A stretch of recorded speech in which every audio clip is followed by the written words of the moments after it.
예레미야는 사람들에게 눈물의 선지자로 알려져 있습니다. 그는 당시 사람들에게 존중을 받지 못하였습니다.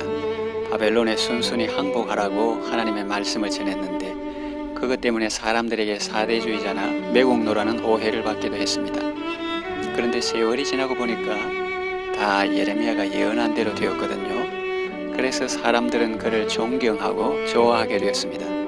예레미야 예가는 예루살렘에 대한 슬픔의 노래인데 예레미야의 기도이기도 합니다. 자, 그렇다면 그의 기도는 어떤 기도인지 살펴보겠습니다.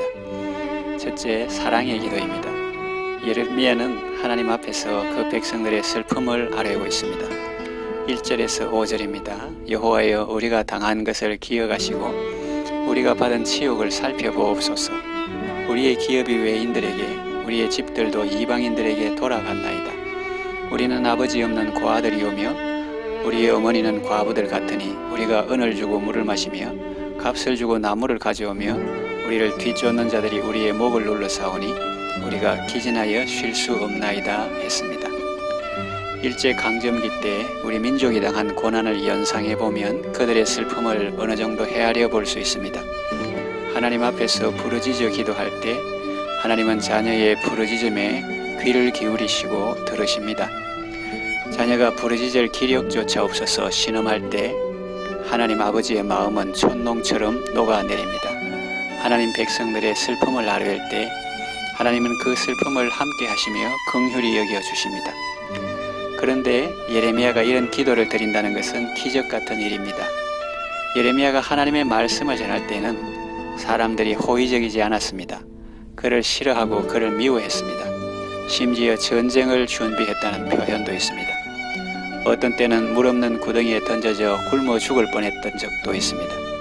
그래서 그는 다시는 하나님의 말씀을 전하지 않으리라 다짐도 했지만 하나님의 설득하심에 못 이겨 또 말씀을 전합니다. 전하지 않으면 골수에 사무쳐서 견딜 수가 없었습니다. 그렇게 하나님의 말씀을 전했는데 사람들은 그 말씀을 안 듣고 심지어는 하나님의 말씀을 기록한 종이를 불쏘시개로 쓰고 업신여기다가 결국은 망하게 되고 비참하게 되었습니다.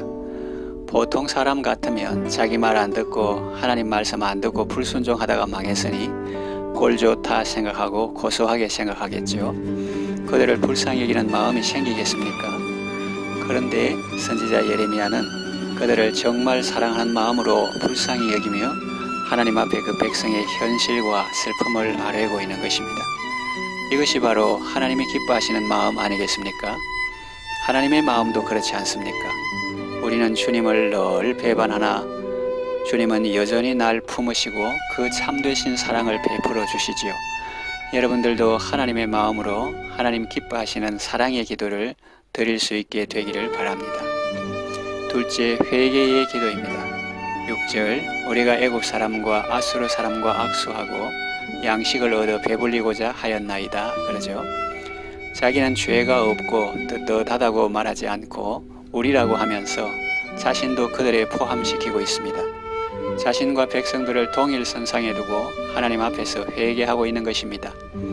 우리가 하나님과 손을 잡아야 하는데 강대국을 의지하고 그들을 바라보며 살았습니다. 그러면서 회개하고 있는 것입니다. 7절, 우리의 조상들은 범죄하고 없어졌으며 우리는 그들의 죄악을 담당하였나이다. 또 15절에서 16절, 우리의 마음에는 기쁨이 그쳤고 우리의 춤은 변하여 슬픔이 되어 싸우며 우리의 머리에서는 멸류관이 떨어져 싸우니 오호라 우리의 범죄 때문이니이다 그럽니다. 백성들이 지금 당하고 있는 슬픈 현실들을 하나님께 아뢰며 그 원인이라고 할 수 있는 죄악들을 하나님 앞에서 고백하고 있습니다. 이 또한 하나님이 기뻐하시는 성도의 모습입니다. 그리고 우리 구주 예수님의 모습입니다. 예수님은 죄가 없으시지만 우리를 위하여 하나님께 간구하십니다. 하늘 성소에 들어가신 대제사장이신 예수님은 지금도 살아서 우리를 위하여 항상 간구하고 계십니다. 우리도 가족이나 이웃을 위하여 그들과 동질 의식을 가지고 하나님 앞에서 회개의 기도를 드리면 좋겠습니다. 비록 나는 잘못한 것이 없고 오히려 그들 때문에 어려움을 당했다 하더라도 하나님 앞에서 회개의 기도를 드리면 하나님께서 기뻐하시고 그들을 회복시켜 주시며 자신도 큰 은혜를 체험하게 되지 않을까요? 비록 나는 잘못한 것이 없다고 가정해서 말했지만 사실 잘못 없는 사람이 어디 있겠습니까?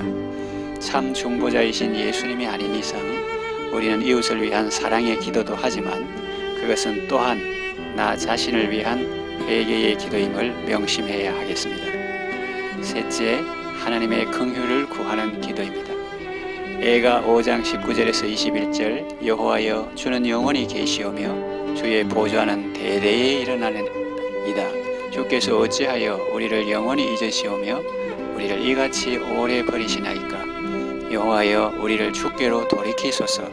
그리하시면 우리가 주께로 돌아가겠사오니 우리의 날들을 다시 새롭게 하사 옛적 같게 하옵소서.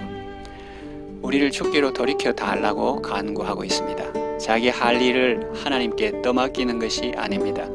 자기들이 돌이키려고 하지만 그것만으로는 부족하다는 것입니다. 하나님께 돌이키는 것도 주님의 은총이 있어야 가능하다는 것입니다.